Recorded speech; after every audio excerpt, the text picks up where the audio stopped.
Hello everyone, a very warm welcome to our channel Ismat Education. Today in this video we are going to discuss about Munda tribe. In this we will see about the social life, political life, economic life and religious life. And I would like to inform you all that we are going to start a series of videos on different tribes of Jharkhand in both the languages. So stay tuned with the channel for the upcoming videos. So let's move on to the video.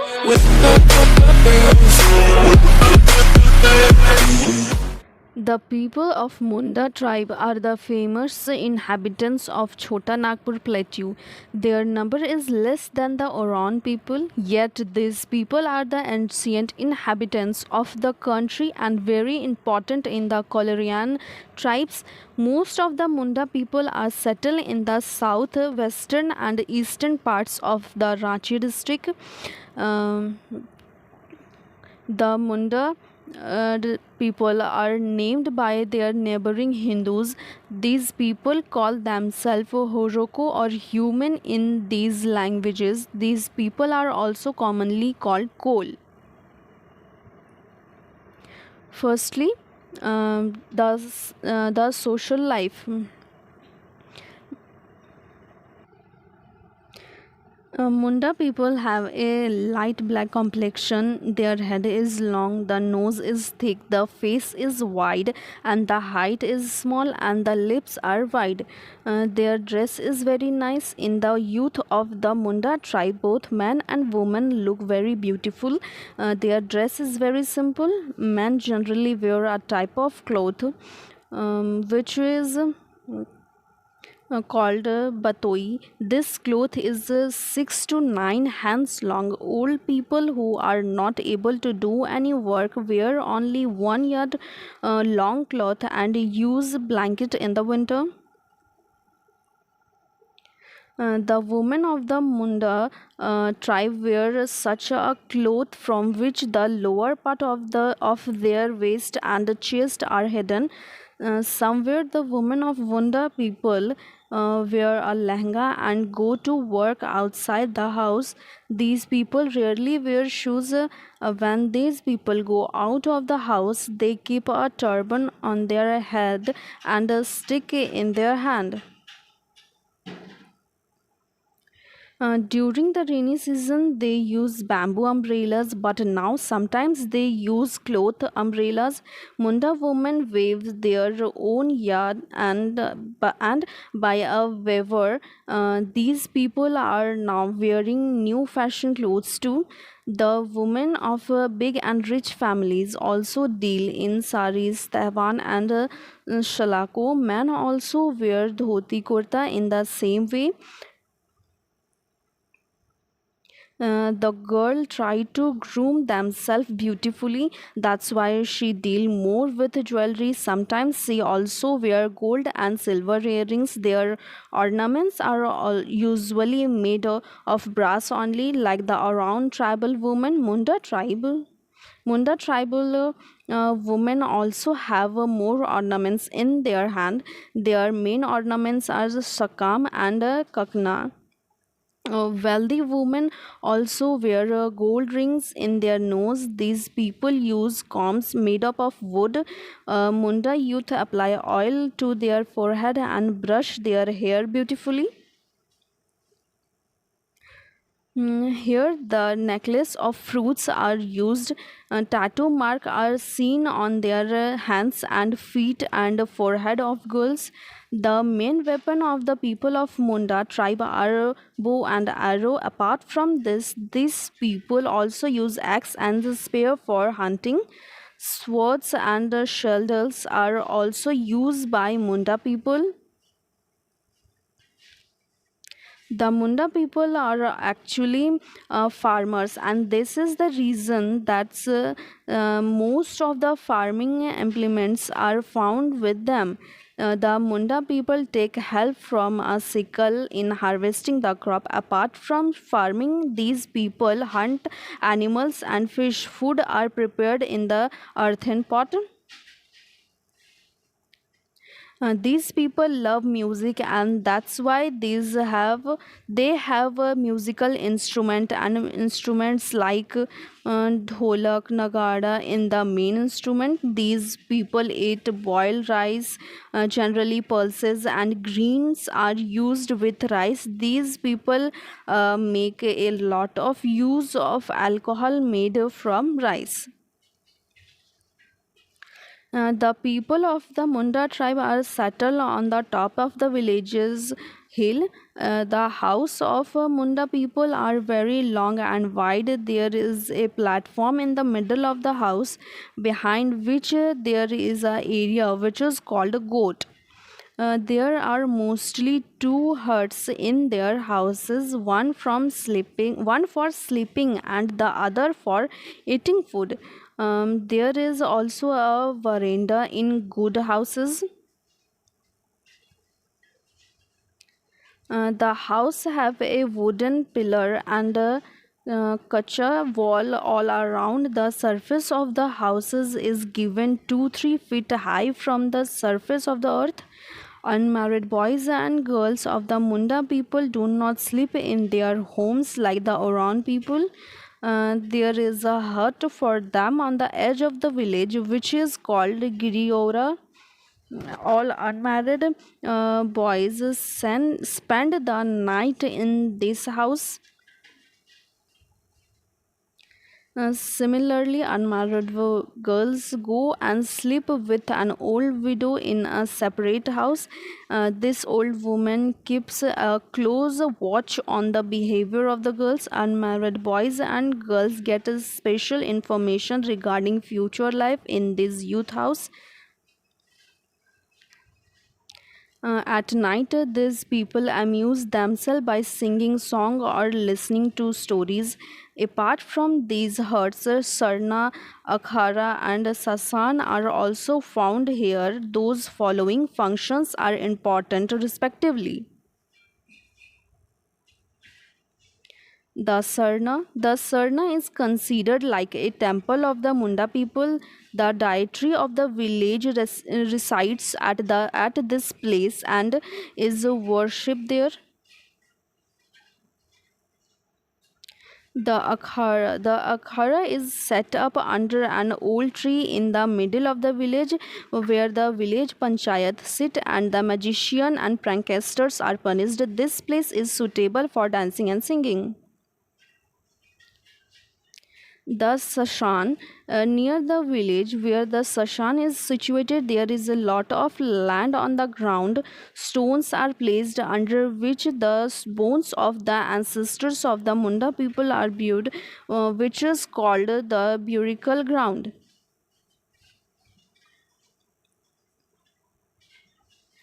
The main crop of the Munda people are paddy, pulses, maize, and marua. There are more gotras in the Munda tribe which are called Kelly. There is no marriage among these people. All Kelly belong to the same family, so these people do not marry in other tribe. A Munda boy is married when he is fit to plug. Girls get married when they learn to wave plum leaf mat. The matter of marriage is decided by an omen, which the Munda people called Chire Oriko.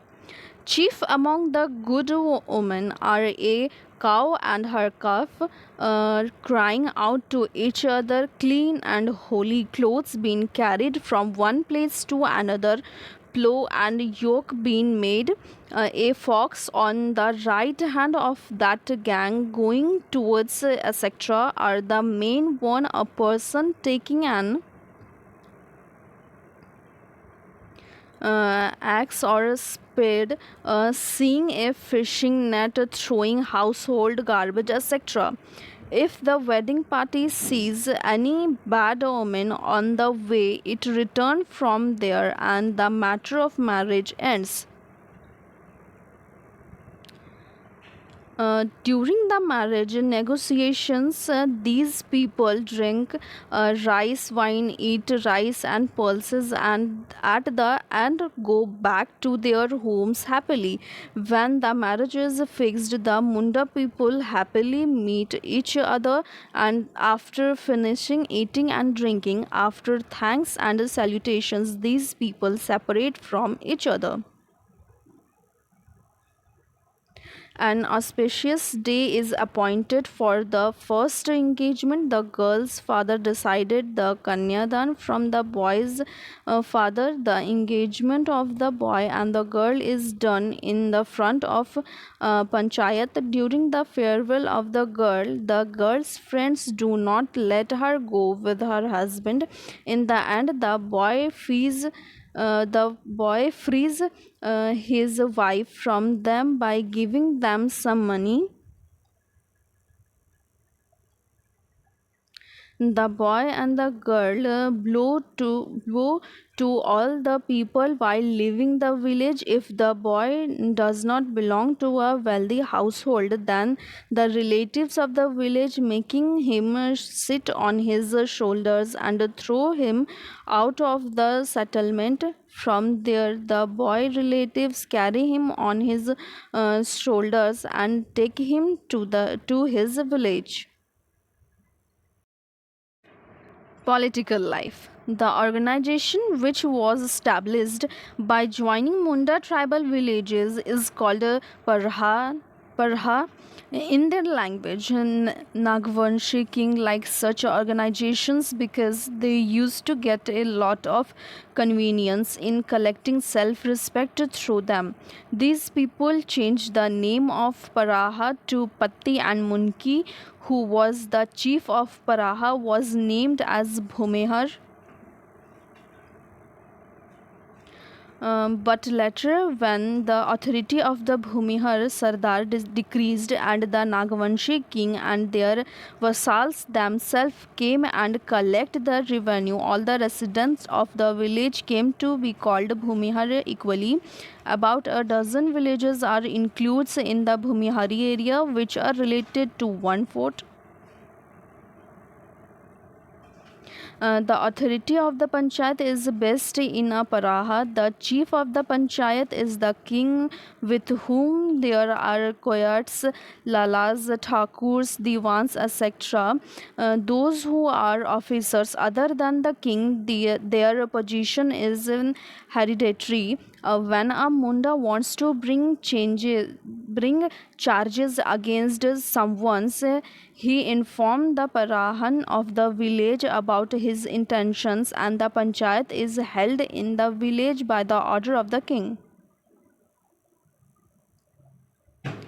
Both the persons appear before the panchayat on the being proved guilty. The guilty person has to pay some rupees as a penalty. If a guilty person does not pay the amount of penalty, then the villagers do not relate to them. Ultimately, he has to neither bow before the pancha or leave the village forever. Big fights take place in this panchayat. Another panchayat meet to settle minor issue. There is a sarpanch in this panchayat who does any work with the advice of the scholars of the village. Economic life. All the people of the Munda tribal family are equal owners of the property, but when a person is unhappy with his son, he expels that boy from the house. In his life itself. After the death of the father, the expelled son does not get a share in that property. The father has a full authority over the family property, therefore, the son cannot demand the division of wealth during the life of the father. When a person remarries after the death of a woman, the father can divide the property according to his wish. In partition, the eldest son is giving the majority of the wealth. The remaining money is divided equally among the other boys. An unmarried boy is given some money and cattle in addition to property. After partition, the unmarried girl stay with one of her relatives. Unmarried girl also gets some part of ancestral property which remain in the possessions of relative till marriage, but after marriage her property is equally divided among her brothers. A Munda, after the death of a woman, distributes his property among her children, and on marriage, the children of the other woman do not get any part of his property. If a Munda boy marries a girl of any other caste of tribal communities, Munda, Oraon, Santhal, and Birho, if he is separated from the caste due to social punishment, then he cannot inherit the ancestral property. After the death of a Munda, his widow become the owner of all his property. She can use that money as per her wish, but she cannot sell all her property without asking her husband's relatives. If a widow leaves her husband's village and goes to her father's village, then she lots all her ownership from his husband's property, and all his property is divided in between her husband's relatives. The Munda society women are not given the right to own property. If you find our video helpful, then please subscribe to our channel for more such informative videos and hit the like button to motivate us, and don't forget to comment down below. Religious life. The people of Munda tribe believe that sorrow, disease, famine, etc. are under various gods, so they try their best to please him with their prayers. Apart from various deities. The Munda also believe in a god whom they called Singabonga in their language. They also worship the spirit of their ancestors. He is prayed more at the time of big accident and calamities. On such occasions, these people sacrifice a white colored bird. In the second category, there are various village deities, among whom among the Shauli Bonga, Jahar Bonga, and Chandi Bonga are the main ones. They assist them in task, hunting, and other problems of life. The Parahan is the village priest who worship these deities. The third category consists of the household deities, which includes the spirit of their forefathers, whom the Munda people call Ora Bonga. He is worshipped by the head of the house. His command is considered necessary in the social and religious functions of the house. In this way, generally, the Munda people worship goddesses dead and dead soul. These people do not believe in him as God. According to their opinion, Singbonga is omnipotent and his power is infinite. That's why he keeps alive and kills. If a person commits a bad deed, then after that Singbonga sends him back to this earth, but in the form of a man. In this way, the religion of the Munda people is very similar to the ideas of Hindu religion. Jhumnawa in the Parab, the Mage Parab festival is celebrated on Pus Purnima. The Fago festival. This festival is similar to Holi of the Hindus, and the Ba Parab, also known as Sarhul etc., are different festivals. Hope this video is helpful for you. Thanks for watching.